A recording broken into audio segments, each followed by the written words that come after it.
Reka nongere mbifurize ikaze n'ibihe byiza kuri wowe udukurikiranye muri aka kanya. Nizere ko aho uri hose ukomeje kugenda umererwa neza. Tugarutse rero makuru, ni amakuru akomeje kugenda agaragara caracara ku mbuga nkoranyambaga zigiye zitandukanye. Na yindi nkuru rero tubazaniye ni umunyamakuru ukomeye cyane hano mu Rwanda, Ismael Mwanafunzi, wamenyekanye mu biganiro bigiye bitandukanye, wari uzi ko ndetse n'ibindi biganiro, ndetse ni umunyamakuru wari ufite ubuhanga ndetse n'ubushobozi mu gukora amakuru agiye atandukanye ndetse mwijwi ryiza cyane.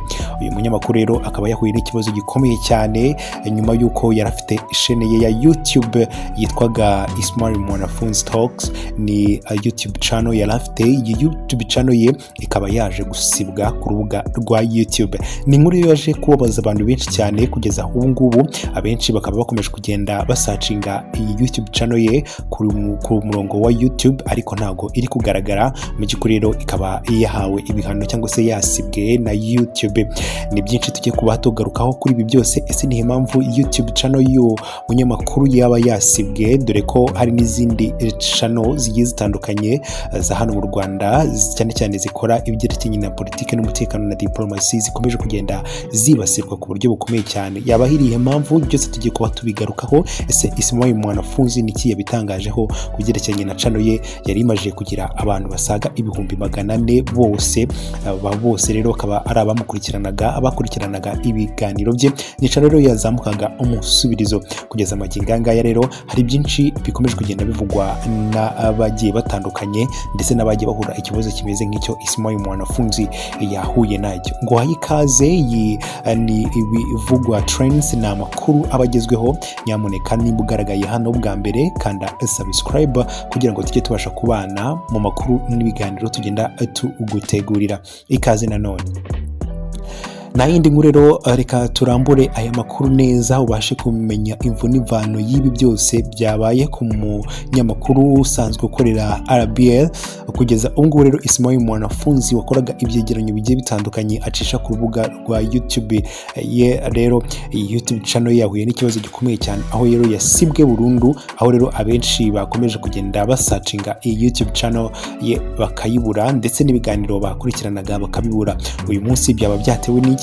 Hari abantu benshi rero bakomeje kugenda bavuga ko hari YouTube channel cyane cyane zikora amakuru yo muri Repubulika Iharanira Demokarasi ya Kongo, cyane cyane ku ntambara ikomeje kugenda itutumba hagati ya leta ya Repubulika Iharanira Demokarasi ya Kongo ndetse n'icyama cya M23. Ndetse kugeza ubu ngubu abenshi bafite channels cyane cyane zikora ku ayo makuru, inyinshi zagiye zihabwa ibihano, zimwe zihagarikwa ukwezi cyangwa se izindi zihagarikwa amezi 3 ndetse izindi zihagarikwa guhembwa bitewe nuko igihano kiremereye cyangwa se amakosa wakoze uburyo ahagaze. Ndetse hari n'izihanwa kuba zasibwa burundu ku chaîne ya YouTube. Abenshi rero bagiye babitahura ndetse bamwe bakajya bavuga bati ni impamvu nuko dukora ku makuru ya M23 cyangwa se imitwe yitwaje intwaro. Abandi bakavuga bati leta ya Repubulika Iharanira Demokarasi ya Kongo yaba yaratanze amafaranga menshi ku rubuga rwa YouTube, ndetse bakaba baribasiye cyane cyane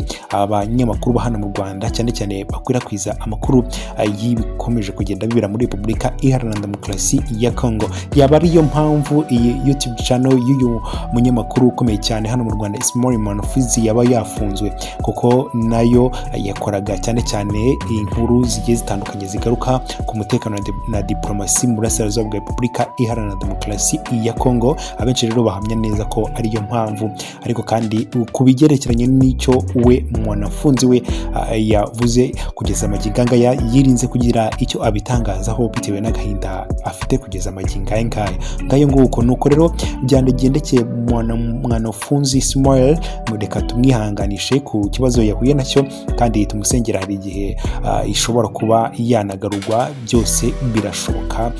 Ni ibintu bikunze kugenda bibaho. Reka mbashimire cyane, kanda subscribe niba utari wayikanda, bityo tujye tubasha kubana amakuru agiye atandukanye hano ku Bivuga Trends. Reka ngushimire cyane, ukomeze ugire ibihe byiza, ubane n'Imana.